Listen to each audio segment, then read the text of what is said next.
California Republicans are sounding the alarm on how much money was spent on California's next generation 911 system. An assembly member has requested an audit into the spending, while a senator is pushing a bill to mandate more state reporting on the project.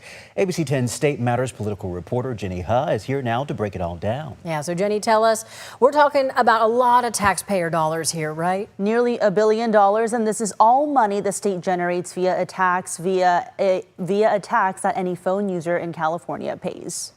Can't have failure here. Failure is not an option. Nothing to show for it.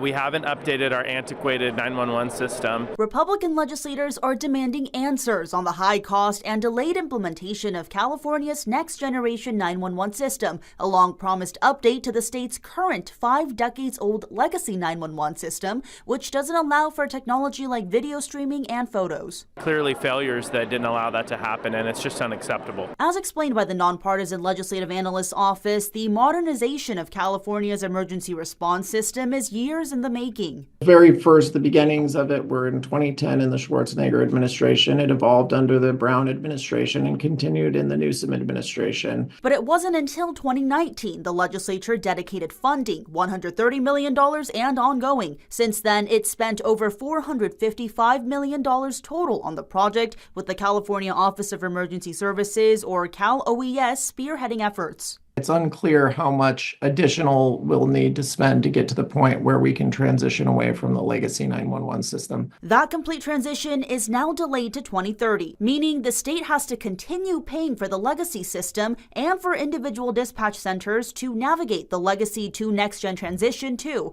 That has cost $392 million since 2019. So since 2019, California has spent $847.5 million on 911 systems overall. They're going to make changes, they need the legacy system to continue. So they asked us if they could continue to spend that money. The revenue source is tax dollars. Every phone user in California pays a monthly surcharge. Currently, it's at 41 cents, an amount set by Cal OES each fall. To raise more money for their projects, they can up that tax. That is completely within their jurisdiction, correct? It is, but there is an 80-cent limit that's been put on. Where is the project now? Initially, Cal OES opted for a regional approach, dividing the state into regions with one statewide entity overseeing all operations. Now they're shifting to the statewide model in the name of streamlining transition. And there was a roadblock with voice calls, despite success with other system upgrades like text to 911 services. We're at an inflection point where OES is trying to decide exactly how to proceed. They've put forward their transition plan.